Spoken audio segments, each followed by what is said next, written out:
Gaslighting. Gaslighting is a form of manipulation that makes someone question their own memory, judgment, or sense of reality. Instead of arguing in an open way, the manipulator quietly reshapes the story. They may deny things they clearly said, insist an event happened differently, or act as if the other person is overreacting, confused, or imagining problems that are actually real. Over time, this creates a deep kind of self-doubt. The target stops trusting their own mind and starts depending more on the version of reality being handed to them. That is what makes gaslighting so powerful. It is not just lying. It is the repeated erosion of another person's confidence in what they know.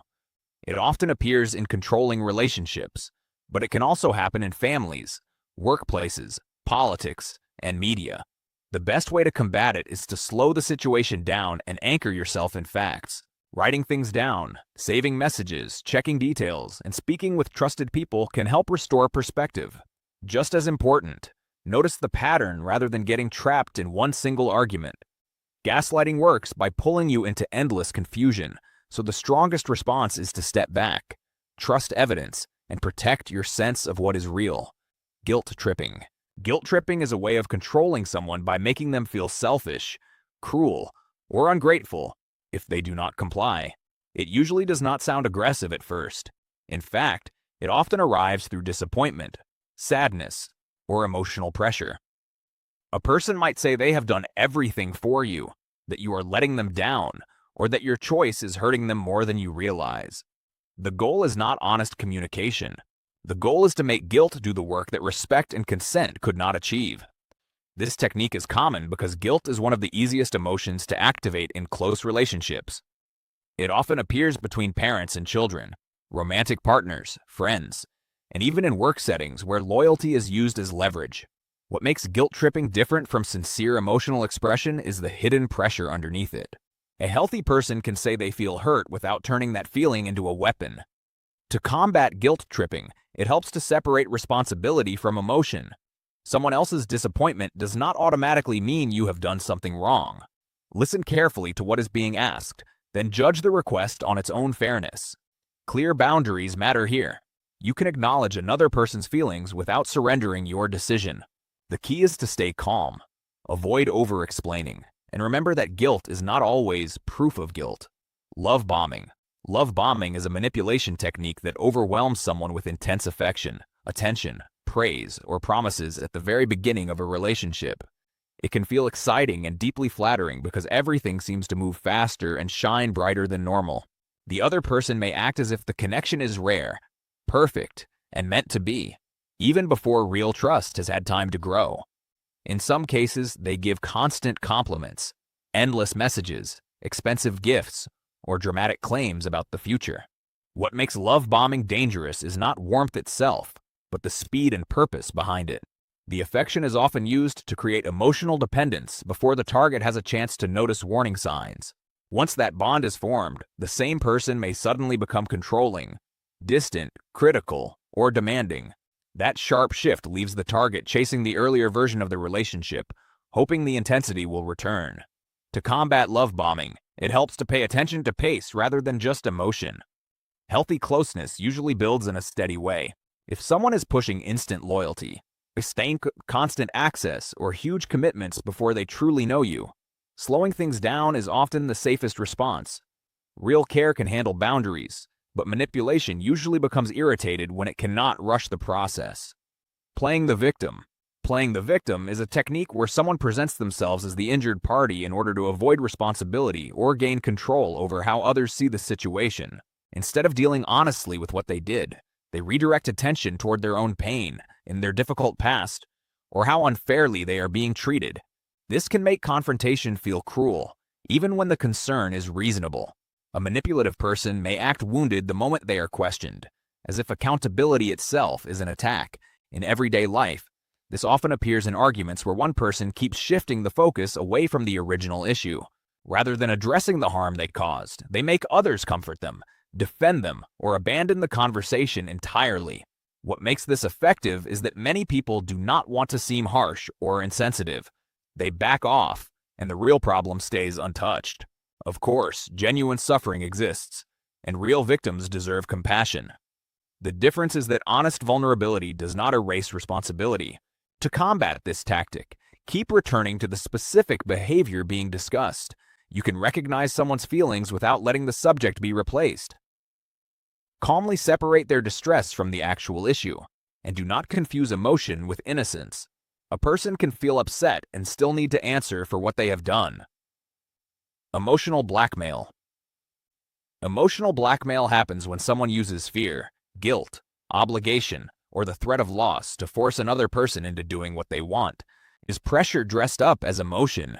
The message may not always be spoken directly, but the meaning is clear. If you do not give in, something painful will happen. A manipulator might threaten to leave, withdraw love, ruin the relationship, create chaos, or make the other person feel responsible for their suffering. In close relationships, this can become especially powerful because it targets exactly what the other person cares about most. The technique works by making resistance feel dangerous. Instead of choosing freely, the target starts acting just to prevent emotional fallout. Over time, this can create a pattern where peace only exists when the manipulator gets their way. That is why emotional blackmail is so draining. It turns love, loyalty, or compassion into tools of control. To combat it, the first step is to recognize the hidden threat inside the emotional appeal. Once you can name the pattern, it becomes easier to respond without panic. Clear boundaries matter here, and so does refusing to negotiate under pressure. A healthy relationship allows disagreement without punishment. When someone tries to control you by making you fear the consequences of saying no, the safest response is often to step back and protect your freedom to choose. Silent treatment. Silent treatment is the use of withdrawal, coldness, or deliberate silence to punish, control, or unsettle another person. On the surface, it can look passive because nothing dramatic is being said. Yet that silence often carries a very clear message.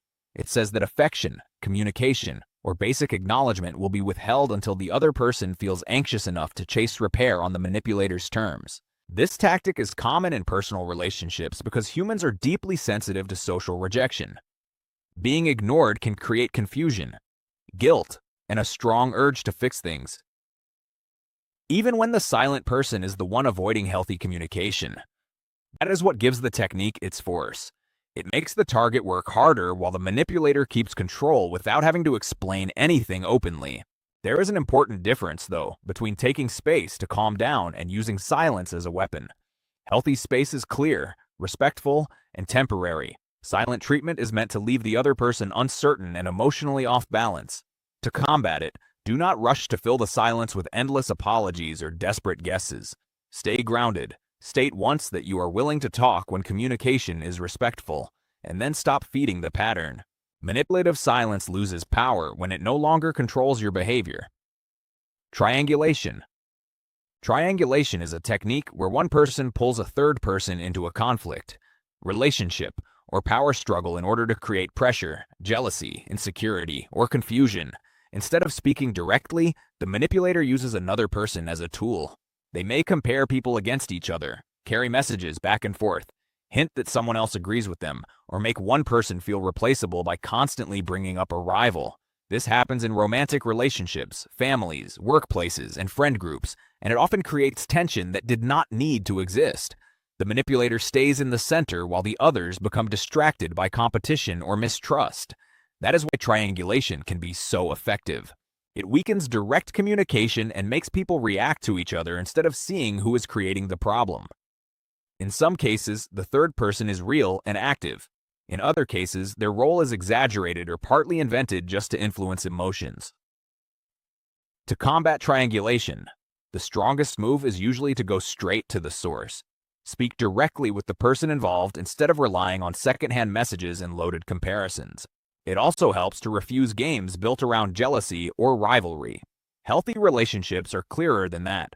When someone keeps using other people to manage your reactions, the pattern itself is often the warning sign. Projection. Projection is a manipulation technique where someone places their own motives, feelings, or behavior onto another person instead of admitting what is true about themselves. A dishonest person may accuse others of lying. A controlling person may claim everyone else is trying to control them.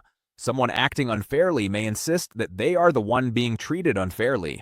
This creates a strange kind of confusion because the accusation often sounds confident and emotionally charged, even when it has little basis in reality. In real life, projection can appear during arguments, in toxic relationships, in office politics, and even in public messaging where blame needs to be redirected quickly. What makes it effective is that it puts the target on defense. Instead of examining the manipulator's behavior, the conversation shifts toward disproving the accusation. That change of focus is often the real goal. To combat projection, it helps to stay calm and look at patterns rather than reacting to the emotional force of the claim. Ask what evidence actually supports the accusation and compare words with behavior over time.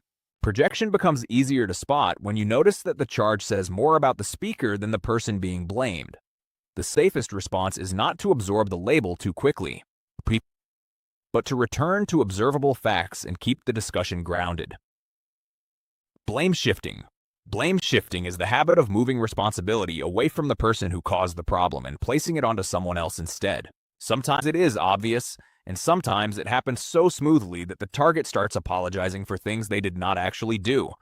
A manipulative person may say they only lied because they were pushed, only got angry because someone made them angry, or only acted badly because others failed them first. The result is that responsibility keeps sliding away from where it belongs. This tactic appears everywhere from personal relationships to workplaces and public scandals because it protects ego and avoids accountability. It also wears people down. When blame keeps being redirected, the real issue never gets solved, and the person harmed may start questioning whether they are somehow the cause of everything. That is why blame shifting matters. It changes not only the story of what happened, but also who feels responsible afterward. To combat it, separate cause from excuse. Even if a situation was stressful, that does not erase someone's responsibility for how they chose to behave. Keep returning to the original action, and do not let the conversation drift into a new trial about your tone, your timing, or your imperfections unless those things are truly the issue. Accountability becomes much clearer when the focus stays on who made the choice in question. False urgency. False urgency is a manipulation technique that creates artificial pressure so people act quickly before they have time to think clearly. The message is usually simple: decide now, move now, respond now, or lose the chance. In sales, media, politics, and personal relationships, this tactic is common because rushed people are easier to influence. They have less time to compare facts, notice contradictions, or ask whether the decision really needs to happen immediately. Sometimes the pressure is built through countdowns, limited offers, and warnings that an opportunity is about to disappear. Other times it is emotional, as when someone insists that your answer right now will prove your loyalty, love, or trust. What makes false urgency different from a real deadline is that the pressure is often exaggerated or deliberately manufactured to reduce independent thinking. To combat it, the most useful response is often to slow the pace on purpose. Ask what specifically will happen if more time is taken, and whether the deadline is real, reasonable, and verifiable. Genuine opportunities usually survive a few careful questions. Manipulation often weakens the moment reflection enters the room. When urgency is being used as a tool of control, protecting your time becomes part of protecting your judgment. Flattery and ego stroking. Flattery and ego stroking are manipulation techniques that use praise to lower suspicion, gain favor, or steer someone toward a desired response. Praise itself is not the problem. Honest appreciation can strengthen trust and make relationships warmer. The danger appears when admiration is used less as truth and more as strategy. A manipulative person may study what someone wants to hear, then offer exactly that in order to make them more compliant. They may describe them as unusually wise, generous, attractive, strong, or important just before asking for access, forgiveness, money, agreement, or special treatment, because most people enjoy feeling seen and valued. This technique can be surprisingly effective. It works by making the target feel both rewarded and subtly obligated. In everyday life, it appears in social climbing, office politics, romance, scams, and persuasion of all kinds. To combat it, it helps to notice timing and purpose. Ask yourself whether the praise feels specific and sincere, or whether it arrives mainly when the other person wants something. Real respect can exist without pressure attached to it. Manipulative flattery usually points somewhere. The safest response is to enjoy kind words without letting them make decisions for you. Compliments should not replace evidence, judgment, or boundaries. Authority pressure. Authority pressure is the use of status, titles, expertise, or institutional power to push people into compliance without giving them room to question, think, or disagree. Humans are naturally influenced by authority, and for practical reasons that often make sense. We rely on teachers, doctors, managers, officials, and specialists because knowledge and structure matter.